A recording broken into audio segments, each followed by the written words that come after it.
Tommy John surgery is what Jim Bowden reported on. That was the first rec. It sounds like he's getting a second opinion, but it does not sound good. And everyone's been worried about his elbow since last spring training.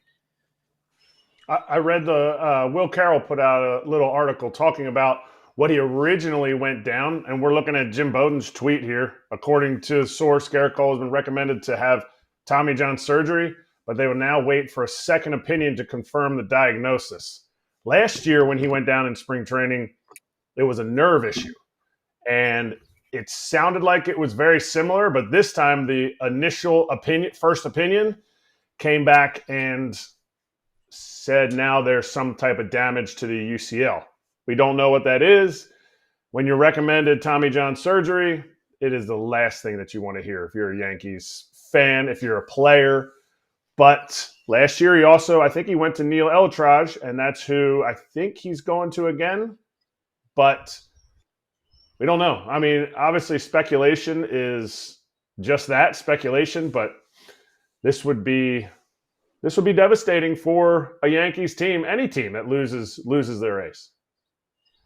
This is bad. This is bad. You never want to hear that. We've had this conversation here. The only guy I've ever heard that has been recommended, TJ, is Tanaka, and he didn't do it.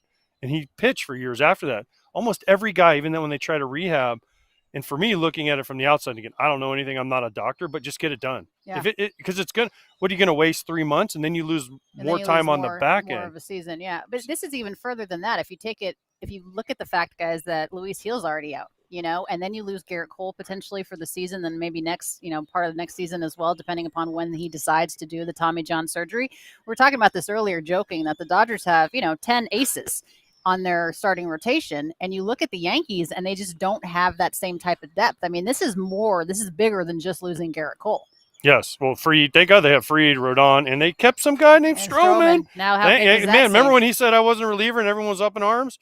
Guess what? You're a starter, Marcus, and they're going to be counting on you a lot. So be ready. The question is where, obviously Fried, Rodon, Schmidt, Stroman. If Gil's out for a while, then what? I don't know. Is there a trade? Is there a cease? They call the Dodgers up and say, hey, we'll take your ninth starter. Well, that's the thing. Hey, Brandon, this is Brian Cashman. We want your ninth starter for prospects? I don't know. But if you're the Dodgers, who do you let go? That's my question. The ninth starter? I mean, how much can you get for Bobby Miller? Ooh, I don't know. Well, I don't know. Yeah. I'm just throwing a name out there, right? Yeah, you're right. They just don't have the depth. Agreed. This is bad. This is bad if you're a Yankee fan. This is bad. This is the thing we talked about. Yeah. Quick clarification. Tanaka was recommended rest and rehab, not TJ. And he had the partially torn UCL. So just to clarify. So nobody. But usually when you hear partially torn UCL, it almost always leads to Tommy John eventually, right? I mean, I play with guys that were like, oh, you have a partially torn UCL, rest and rehab. They rest and rehab. They come out in one start, 2 innings in, they're like, ow. And then they cut. And this is 2 months down the road, right? So they eventually have it. Tanaka's the only one that I can think of off the top of my head that had that and then didn't go on to have the surgery. So then what are we doing here, Kratz? Because like they mentioned, Gil's going to miss about half the year. Clark Schmidt had a very similar injury last year. They already said 3 months plus. So you're missing him for half the year. Let's assume that Cole is done for the year as well, right? And now you shift everyone up. Fried and Rodon at the top, Clark Schmidt, Marcus Stroman, and Will Warren, hopefully for them, and not a ton of depth after that. Are they picking up the phone and calling AJ Preller about Dylan Cease? Are they calling Kyle Gibson's agent? What are you doing? They have insurance on Gerrit Cole's deal too, so they're going to get some money back. It sounds like they do have insurance. So don't worry. Hal Steinbrenner, who's really, really looking around for his wallet these days, worried that the Dodgers are so much richer than him, might get some money back. It's okay. Okay, well, that's good. I'm glad we set that record straight. The guy that they might need to look to right now, because like you said, you can't just go and steal the Dodgers' ninth starter. You can't just all of a sudden quickly make a deal for Dylan Cease. And is Will Warren ready?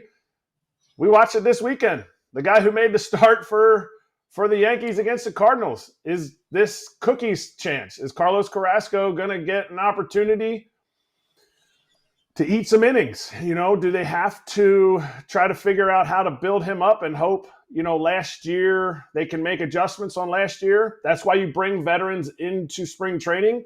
You just hope you didn't need him. They hope they got to the end of spring training and didn't need Marcus Stroman. Like, that would have been a great problem to have. And now he might be their number 2, number 3 starter.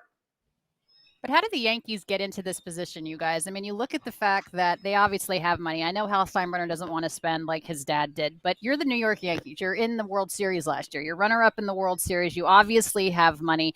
You're not anticipating, perhaps maybe you were, that Gerrit Cole was going to miss the year with TJ, but thank goodness you signed Max Fried, because where would this team have been without Luis Gil, probably Gerrit Cole, and if Max Fried wasn't in the rotation from the Atlanta Braves? I mean, you have to go out and get somebody. Maybe 2 guys.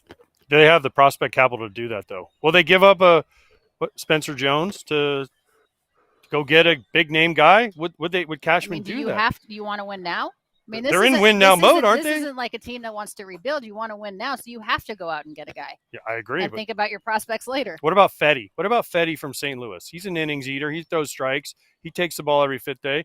Do you go Nolan Arenado and get Fetty, and that you might have to eat some money, but you don't have to give up as much capital and prospects? I don't know. Just throwing a random trade out there for you guys.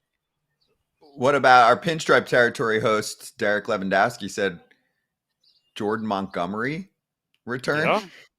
I don't know if Monty necessarily wants to go back. Kratz, you know him pretty well, but you might not have a choice. I mean, look, if he's available, obviously it's a good opportunity, but I don't know. I don't know. He won't have a choice because it's a trade. But kind of what Alana said, like, you guys are in Disney World right now. Like, teams don't get that many starting pitchers. The Yankees felt like they were good. To me, 6 solid dudes. I mean, you're talking about Cy Young candidates to Rookie of the Year winner last year of your 6 guys, and now you get there and you're like, ooh, we have only 4 starters. 50%. Well, not down 50. They're down to 4 guys. Louis Gil and Cole out. Cole, and then I mean, but they got Fried. That's why they got Fried, because of this problem. That's why they went out and got Fried.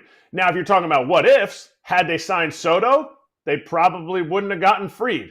So this is maybe a benefit of not signing Soto. You bolstered your depth, which every team needs.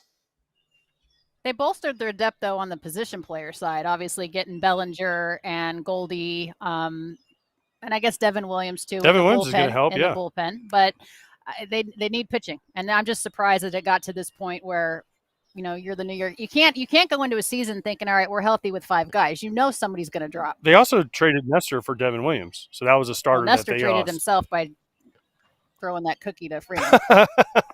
Nestor said they were the better team, though. Just don't forget that. They weren't. That was the front office's fault to put him in that situation. If we're going to go that deep into this, they should have put in our boy Tim Hill instead. That was a huge mistake on their end. Exactly. But anyway, they are by far the most injury hit team so far. There's even some smaller ones we haven't had a ton of time to get to. Tyler Matzik sounds like he's hurt. Scott Efros, guys that they expected to be big parts of the bullpen who still might be, but they're hurt at least to start.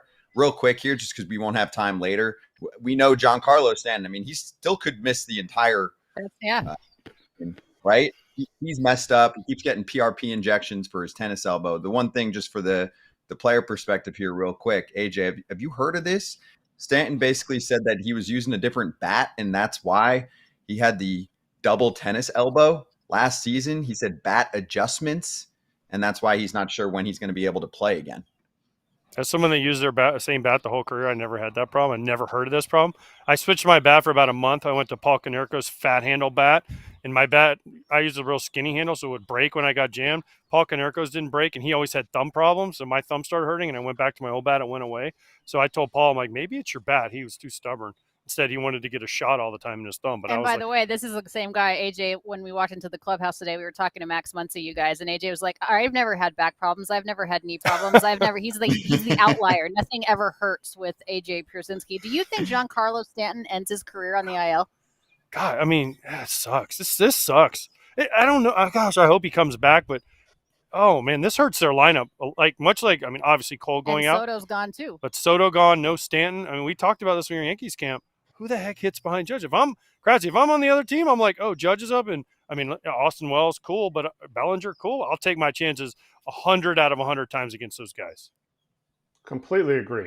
I don't know why guys were throwing to Judge last year. Nothing against Austin Wells. He had a hot month and a half at the end of the season that really propelled him and the team through the finish. But to me, tennis, I've never heard of it. I've never even heard anybody say bat adjustments. Like, did he go to a longer bat? Was it a heavier bat? Was it a different knob? I'm like AJ. In 2005, I switched to the I-13 and never switched back. Now, I'm not saying I was a good hitter. I'm just saying I never liked any other bats. So I'm not sure why he switched bats and how that could hurt your elbows. I don't know. I think it's his huge biceps that hurt his elbows. You look at that guy and you're like, there's no way he can get hurt unless there's kryptonite somewhere. Mm-hmm. Yeah, he looks like a cyborg, but he was insanely good for them in the playoffs last year. So they need him. Yeah, more this year in the regular season than they did last year.